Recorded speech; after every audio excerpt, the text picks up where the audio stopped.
கதாநாயகிகளோட மரத்தை சுத்தி ஆடுறீங்க, என்னைக்காவது நாங்க கேள்வி கேட்டிருக்கோமா? ஏன் நீ கேக்குறீங்க? நீங்க மட்டும் பேசுங்க. ஓ, இப்போ ஹீரோ இரு, ஐ அம் ஆல்சோ ஹீரோ. பேசுவோம். என்ன சொன்னா தெரியுமா? அந்த நண்பன்ல ஜீவா பண்ண ரோலை மட்டும் சங்கர் சார் எனக்கு கொடுத்து இருந்தாரு. முதல் நாள் ஷூட்டிங்ல விரட்டி இருப்பாரு. இங்க பாத்தீங்களா, நான் பாட்டுக்கு ஏதோ சட்டை காய போட்டுருக்காங்கன்னு நினைச்சேன்பா. விஜய் டிவில இருந்து டெலிவிஷன்ல இருந்து ஒருத்தர் சினிமாவுக்கு போய் ரொம்ப பெரிய சக்சஸ் பண்ண முடியும் அப்படின்றதுக்கு பயணியர் நீங்க, வழிகாட்டி நீங்க. உங்களுக்கு பின்னாடி நிறைய பேர் ஓடி வந்துட்டு இருக்கோம், அது உங்களுக்கே தெரிஞ்சிட்டு இருக்கோம். சந்தானம், அவன் உங்களை பத்தி பேசுற மாதிரி அவனை பத்தி பேசுறான். ஆமா ஆமா. சின்ன வருத்தம்னா இவருக்கு தம்பியா நம்ம பிறக்காம போயிட்டோமே அப்படின்னு. இவரு கதை இல்லாம கூட படம் எடுப்பாரு, ஆனா அவர் தம்பி இல்லாம எடுக்கவே மாட்டாரு.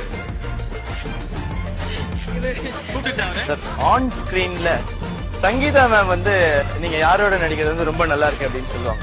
ஏன்டா